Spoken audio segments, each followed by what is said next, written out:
This video is going to be on causes of hypocalcemia, and I have here a list of the potential causes for hypocalcemia and a mechanism to remember those causes. And for this first video, we'll go through the left side. So we'll just go through the hypo in this video, and then in a second video, I'll go through the right side, so the calcium causes.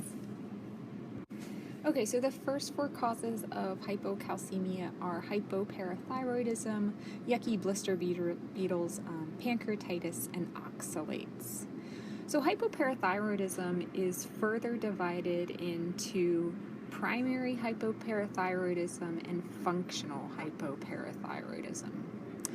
Primary hypoparathyroidism typically occurs in dogs, and it's due to an immune-mediated destruction of the parathyroid gland.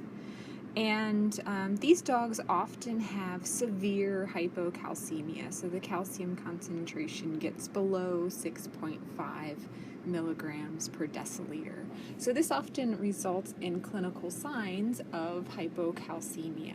So most often it's seizures, muscle tremors, fasciculations, but there could also be tetany or cramping or possibly behavioral changes. It just depends on how the animal is presenting. But in general, neuromuscular signs. So with this, the phosphorus is mostly normal. About 70% of cases have normal phosphorus, but the remaining, so 30%, do have hyperphosphatemia.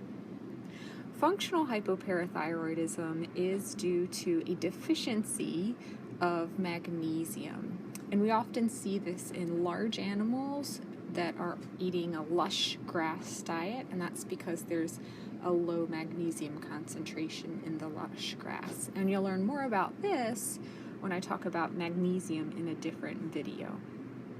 Okay, so onto yucky blister beetles. This occurs in horses, and the toxic principle in blister beetles is cantharidin. Cantharidin has three kind of broad effects on the body. First, it is a cardiovascular stimulant, so it increases the contractility of the heart. It causes vasoconstriction. So oftentimes horses might present with tachycardia, they might have poor perfusion, they might have prolonged capillary refill times, and they might have laminitis, all because of these cardiovascular effects. Cantharidin is also a caustic substance, so it's caustic to the GI tract because that's where the blister beetles contact. Obviously, if the horse is eating the blister beetles, then it'll end up in the GI tract. So there might be signs of colic, and the colic can be anywhere from very mild colic to very severe colic. So this cantharidin toxin is then absorbed into the bloodstream, and then it's excreted by the kidney. So it can also be caustic to the urinary tract when it makes contact with the urinary tract epithelium. So what we look for ClinPath-wise is hematuria.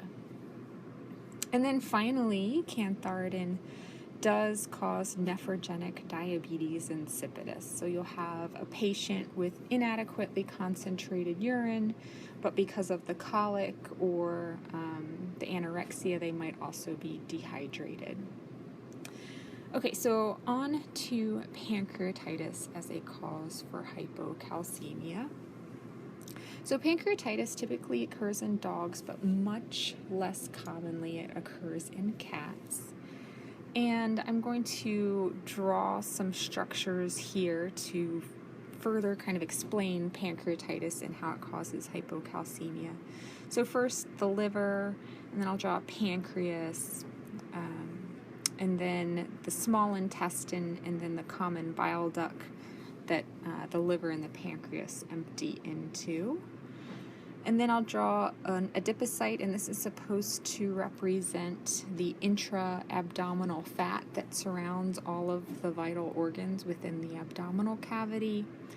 And I'll also draw a blood vessel, and that blood vessel does have calcium in it. So pancreatitis is inflammation of the pancreas So I'm going to draw a little frowny face on this pancreas because it's not happy anymore. It's inflamed. And when it gets inflamed, there's acinar cell injuries, and those acinar cells release a whole bunch of digestive enzymes, which then leak into the abdominal cavity and digest the fat. The fat then releases into the abdominal cavity, and it binds with calcium. So those red circles within the blood vessel, that's calcium. And when there's fat within the abdominal cavity, the calcium enters into the abdominal cavity and leaves the blood, and it binds to the fat. So here we have some calcium binding the fat, and here we have, again, calcium binding the fat. So when this occurs, this is called saponification of fat, okay? Saponification of fat. That's when the calcium leaves the blood vessels, binds to the fat within the abdominal cavity, and forms these calcium soaps. Okay, so pancreatitis not only digests the intra-abdominal fat, but it can also make the liver unhappy. So the release of those digestive enzymes can also injure hepatocytes and cause signs or changes on the ClinPath data of hepatocellular injury. And you'll learn more about this later, but briefly, that's the ALT and AST, so you can see increases in those enzymes. So also with pancreatitis, there is swelling around the pancreas, again because there's lots and lots of inflammation, so there's swelling. So I'm going to draw a swollen pancreas there. And that swelling can kind of compress the common bile duct and cause occlusion of that common bile duct. And then there's buildup of bile, so there's cholestasis of bile, and it ends up staying within the hepatocytes, and it can actually leak into the blood. So you can see increased substances of things in blood that the liver normally excretes. And then finally, pancreatitis is very inflammatory, so we look for signs of inflammation in our leukogram, so leukocytosis, left shift, toxicity. And remember, pancreatitis is one of those causes of a leukemoid response. So that's it for pancreatitis. Now going on to the oxalates. Oxalates, with oxalates, I'm talking about ethylene glycol metabolites and also oxalate-containing plants.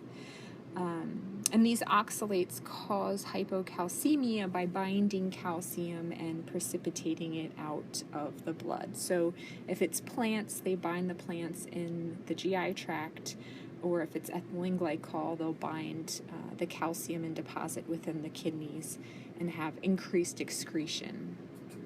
And for oxalates, ethylene glycol, we've already learned about that with acute renal failure, so I'm not going to go into that any further.